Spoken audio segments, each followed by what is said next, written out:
Welcome back to GameSpot's coverage of E3 2019. It is day 2. We have a bunch of great games on stage. Baldur's Gate 3, Outer Worlds. We're going to be kicking it off shortly with Modern Warfare. I'm going to be here all day. I'm Mike Mahardy, here as always with Lucy James. Hi. And we are here with Joel Emslie from Infinity Ward, working on Modern Warfare, studio art director. You've been bouncing back and forth kind of between Respawn and Infinity Ward for the past few years. I guess you could say that. But you're back well, doing bouncing, Modern Warfare. I mean, 7 years. Yeah. And then a slow bounce. Another, we'll keep it that way. Nice big blocks of time to do a lot of good work. Yeah. Well, so now you're back working on the Modern Warfare franchise. Is like a reboot accurate? No. No. I think when you look at the trilogy of Modern Warfare, it ended in nuclear war, and you kind of ended up with alternate reality. Yeah. So when I heard that Infinity Ward was making Modern Warfare, I immediately wanted to come back to the studio and work on that. I was really interested in it. So when we came back, we took a look at it. What are we going to do? We considered a sequel, but it just didn't. We had nowhere to go. It was almost an unrelatable reality, almost an alternate reality. So the idea was to reimagine it like they would with like Nolan's Batman or Casino Royale. Yeah. And kind of approach it that way so that you had a lot more creative freedom to do something. And also make it more relatable. I mean, we can set this game in now. Like it's basically, it takes place now.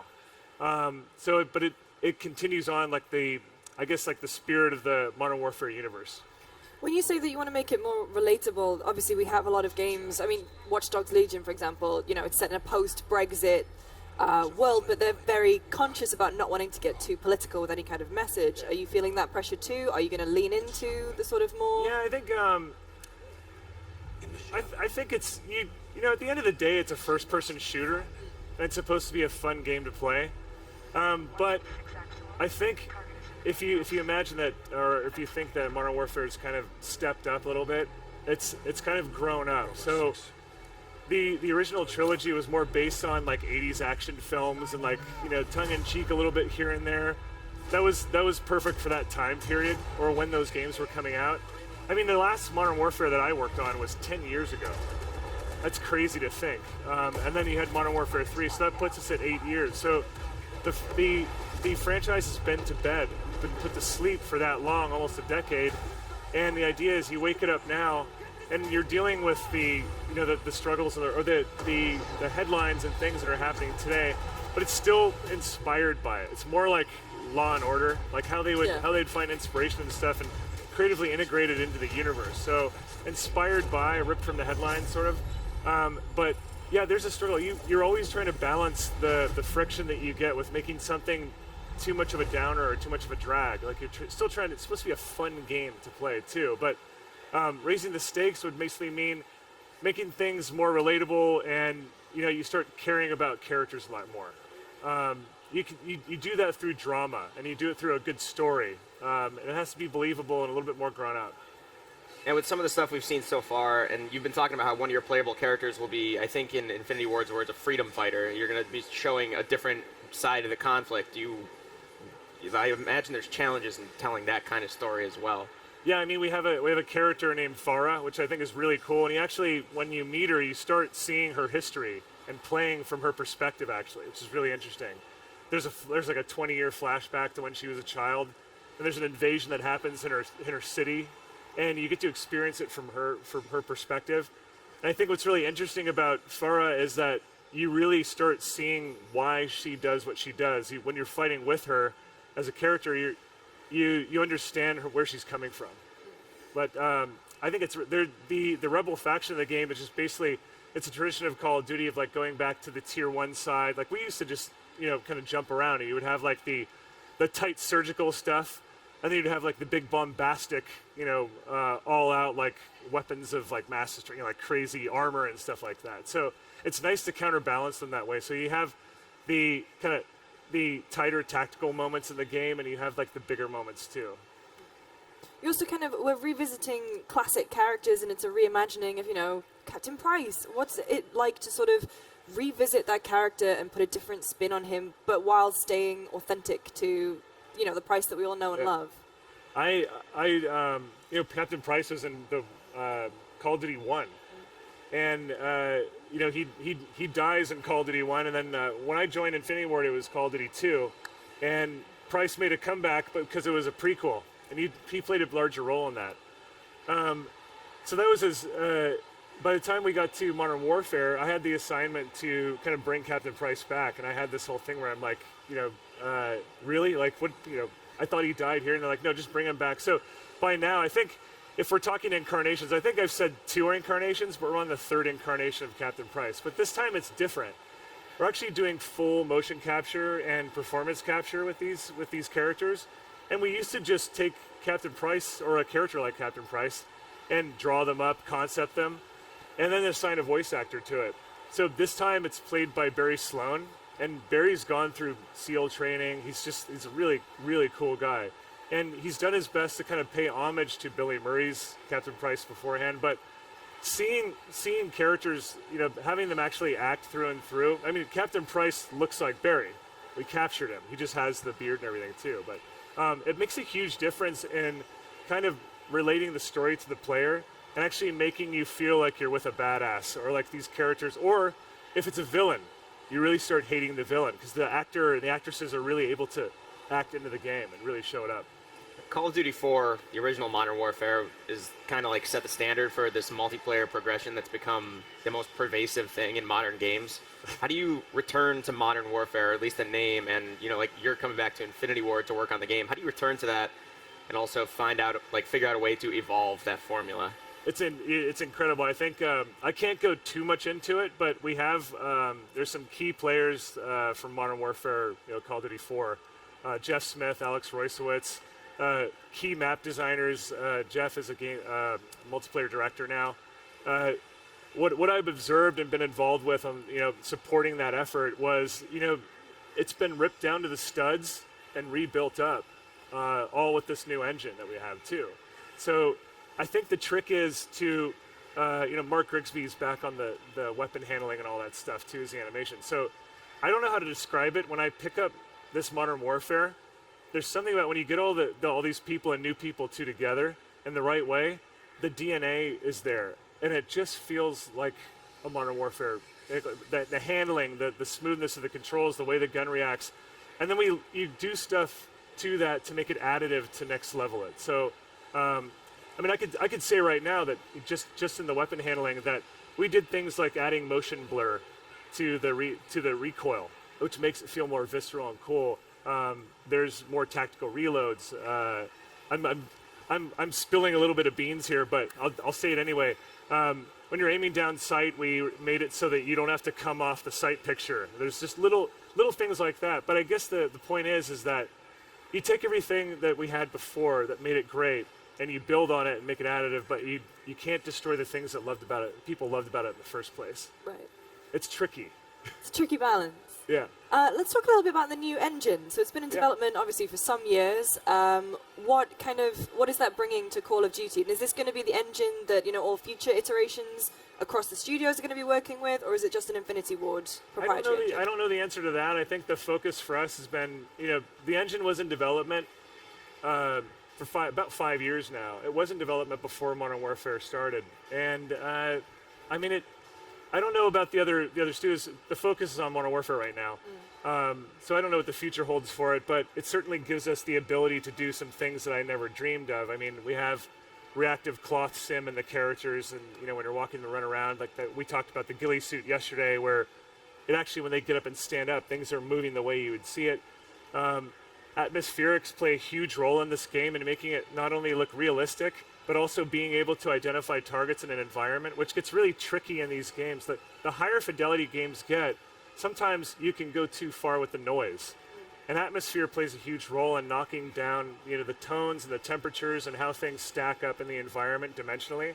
And it's crucial in a first-person shooter, multiplayer, single player, spec ops, to get all those to feel right when you're actually engaging targets. It plays a huge role in that and actually, not frustrating people. And then the last thing is, there's more. I could go on forever. We introduced photogrammetry, which is reality capture, into the game. And we use that to kind of veneer the environments and make them feel more realistic. We have new mechanics in the game, like being able to mount up on a corner or a sill, or like vertical and horizontal. And when you get up close to things like that, you expect a level of fidelity. And so we have new things like we're adding the photogrammetry in there. We're doing things like this thing called micro tiling, where you get almost like you're used to looking at like 16 pixels per inch. I'm totally geeking out right now. So the old windowsill would be like 16 pixels per inch. Now we're looking at nearly 64 pixels per inch with micro tiling, and so you use that to make it so that when we're doing these new mechanics and getting really close and intimate with the environments, it holds up at that distance. This is kind of a like multi-tiered question, I guess, but as art director and as someone like attached to a lot of different parts of the design, Call of Duty as a series, like not just Infinite Warfare, it's been going toward this futuristic, progressively more futuristic each time. But now you're going back to more like, I don't want to say traditional because like the series started in World War II, but Modern Warfare is traditional compared to nowadays. From an art perspective, does that like kind of just going back in time allow you anything that you couldn't do with the sci-fi stuff? Because sci-fi just gives you kind of like, it's a veneer that you can kind of maybe use it as an excuse if you want to talk about like story things also. You start getting into space magic and and that's fun. There's nothing wrong with that. I got a lot out of the experience working on more fantasy science fiction stuff in the last 7 years and brought that into Modern Warfare. So I used to do a lot of maquette making and kit bashing and things with model kits and things to get certain looks, but since we moved into reality capture, I went from 1/6 scale to 1:1 scale for this game, and I started encouraging the art department to kind of take part in Hollywood style kit bashing with costume. And we have an actual wardrobe at Infinity Ward now. All the costumes, and then you look at the gear and stuff. So I guess you could still come at it from a Hollywood perspective artistically.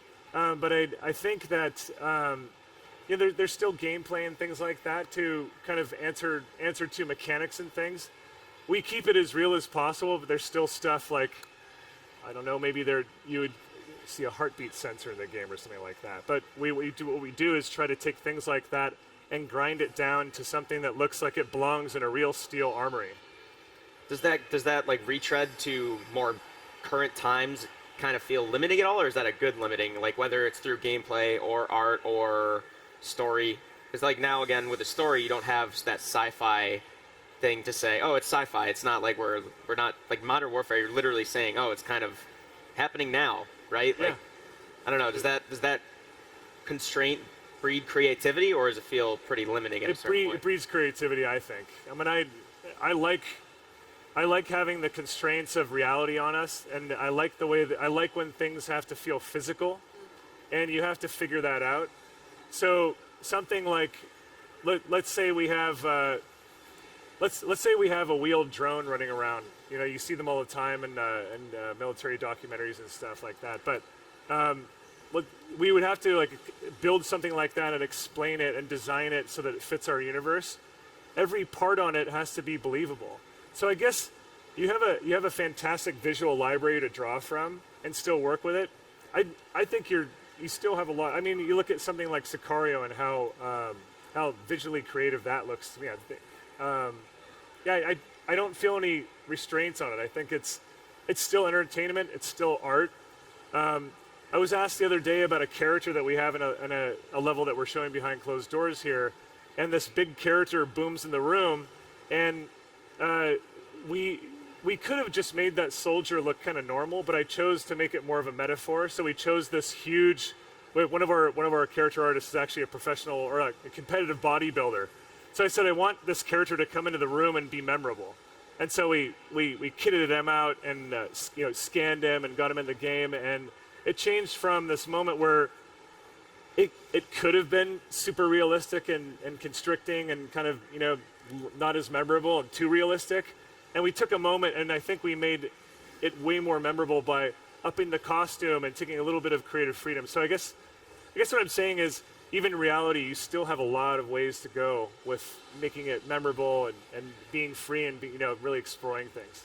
To take a step back, earlier you mentioned, flirting with Hollywood in terms of techniques and inspirations, and Call of Duty is one of those I guess, rare franchises that has really hit the mainstream. Like, you can talk to anyone and they will know what Call of Duty is, and that's kind of fed into having celebrities be in the game. So obviously Kit Harington as the most recent example.